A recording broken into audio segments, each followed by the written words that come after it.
hit the like button now. So it was this kid who was in class, and his teacher asked him to read.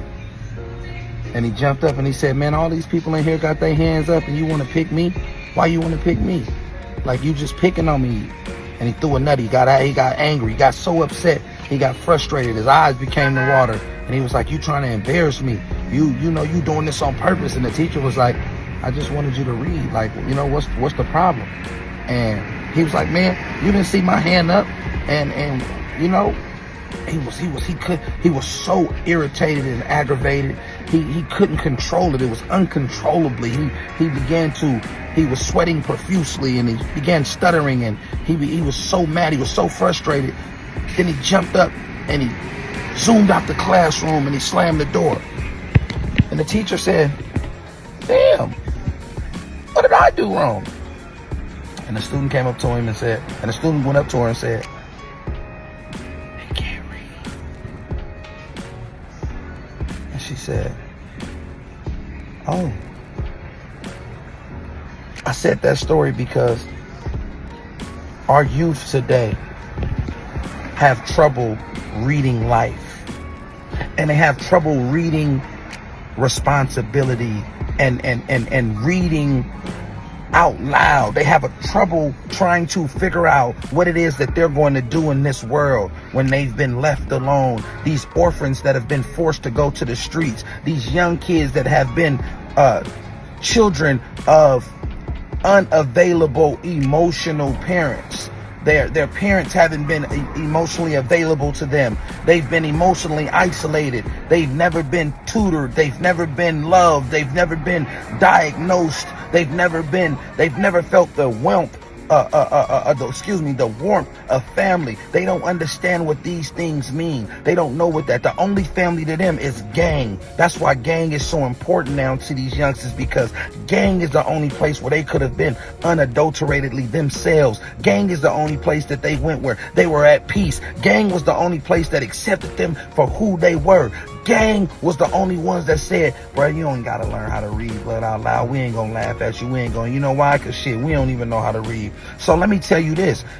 In that story, we have to understand that instead of trying to deliberately embarrass our youth by calling them this and calling them that, we have to learn to start educating our youth. We have to learn to start beating them where they are. Minister Farrakhan said, the Honorable Minister Farrakhan said, it is important that we begin to meet people where they are, especially if we plan on having them come where we are. Now, we must be mindful that everybody can't go to where you are and everybody won't be able to make it out. But to those that you see, promise you be able to go out and say, let me utilize my influence to teach you, to help you, to guide you, to instruct you. You see, now, if you can't be corrected, then you can't be directed. So you must understand that some of the things that you're doing is not on the right side of right, and we have to acknowledge that. But we also have to be mindful about those that are informed must inform, and we must continue to do a better job of being leaders and being teachers. As I step into this leadership role that I've been placed with, I understand the importance of not only cultural patience,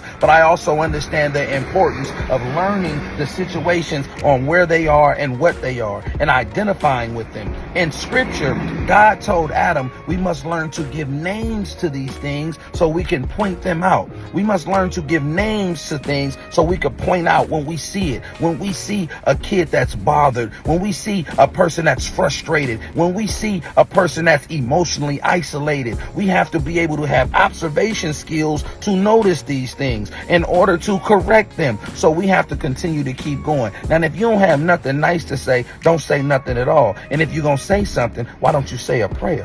Why don't you say a prayer of peace? Why don't you say a prayer of progression? Why don't you say a prayer of productivity? Why don't you produce something that can help somebody instead of utilizing somebody else's mishaps or somebody else's downfalls or pits to elevate your entertainment? You know what I'm saying? What I'm going through, and don't highlight what I'm going through to humiliate me intentionally, because you'll leave me scorned. And we all know that a person scorned has no mercy. They have no mercy. And as I always say, that child that has been abandoned by that village shall return and burn that village down. What we're seeing now is the burning of our villages by the abandoned children. And if we don't get to loving on these kids, we'll see more of this deficit.